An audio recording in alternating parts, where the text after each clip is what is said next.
अस्सलामु अलैकुम नाज़रीन। आज मैं आपको एक ऐसी कहानी सुनाने जा रही हूँ जो सिर्फ एक लड़की की नहीं बल्कि हौसले, अज़्म और कुर्बानी की है।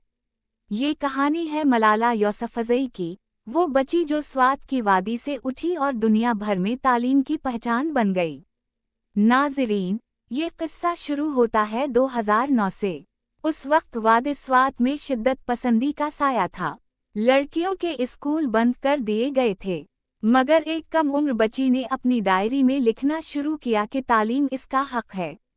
वो बच्ची थी मलाला। उसने गल मकई के नाम से अपनी आवाज़ दुनिया तक पहुंचाई। फिर आया वो लम्हा जिसने पूरी दुनिया को हिला दिया। 2012 में स्कूल जाते हुए मलाला पर हमला हुआ। ये खबर पूरी दुनिया में फैल गई। लेकिन नाज़रीन, इस वाक़ये ने मलाला को तोड़ने के बजाय और मजबूत कर दिया। इलाज के बाद वो सेहतमंद हुई और पहले से ज़्यादा हौसले के साथ खड़ी हो गईं।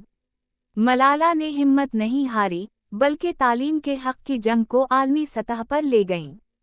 इन्होंने मलाला फंड कायम किया ताकि दुनिया की हर लड़की स्कूल जा सके। और फिर 2014 में वो सबसे कम उम्र नोबल अमन इनाम याफ्ता बन गईं। ये लम्हा सिर्फ उनके लिए नहीं बल्कि पाकिस्तान के लिए भी एक फ़ख्र का मकाम था। नाज़रीन, मलाला की ज़िंदगी का एक और अहम बाब उनकी शादी है। 2021 में मलाला ने अपने शरीक हयात इसर मुल्क के साथ निकाह किया। इन्होंने उसे अपनी ज़िंदगी का सबसे कीमती दिन करार दिया। मलाला कहती हैं कि शादी एक ऐसा रिश्ता है जो मोहब्बत, इज़्ज़त और बराबरी पर कायम होना चाहिए। उनके ये अल्फाज दुनिया भर में सराहने गए और लाखों लोगों ने इन्हें दुआएं दें। अब आते हैं असल सवाल पर, लोग मलाला के बारे में क्या सोचते हैं? पाकिस्तान समेत दुनिया भर में इस बारे में राय मुख्तलिफ है।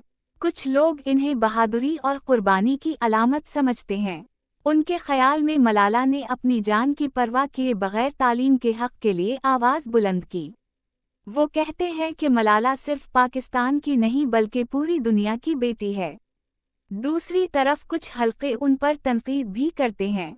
उनका ख्याल है कि मलाला पाकिस्तान से बाहर रहती हैं, मगरिबी मीडिया पर ज़्यादा नज़र आती हैं और इन्हें अपने वतन वापस आकर बराह रास्त लड़कियों के लिए ज़्यादा किरदार अदा करना चाहिए।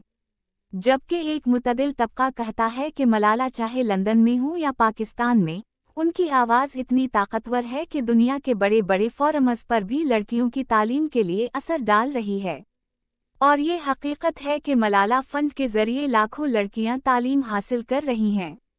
नाज़रीन, मलाला को चाहने वाले भी हैं, उन पर तनकीद करने वाले भी हैं। लेकिन एक बात सबको माननी पड़ेगी कि इन्होंने एक ऐसे वक्त में अपनी आवाज़ बुलंद की जब सब खामोश थे। और वो आज भी तालीम को अपना सबसे बड़ा मकसद मानती हैं। आखिर में ये सोचने की बात है, हमें अपनी बच्चियों को तालीम दिलवाने के लिए सिर्फ मलाला पर नहीं बल्कि खुद पर भी भरोसा करना होगा। अगर हर ख़ानदान ये अज़्म कर ले कि हमारी बेटी भी तालीम हासिल करेगी, तो पाकिस्तान का मुस्तक़बिल रोशन होगा। नाज़रीन, अगर आपको ये रिव्यू पसंद आया तो बराह करम वीडियो को लाइक करें, अपनी राय कमेंट में ज़रूर लिखें और चैनल को सब्सक्राइब करना ना भूलें। और अगर आपके पास भी कोई कहानी या रिव्यू का मौजू है तो हमें भेजें ताकि हम उसे दुनिया के साथ शेयर कर सकें।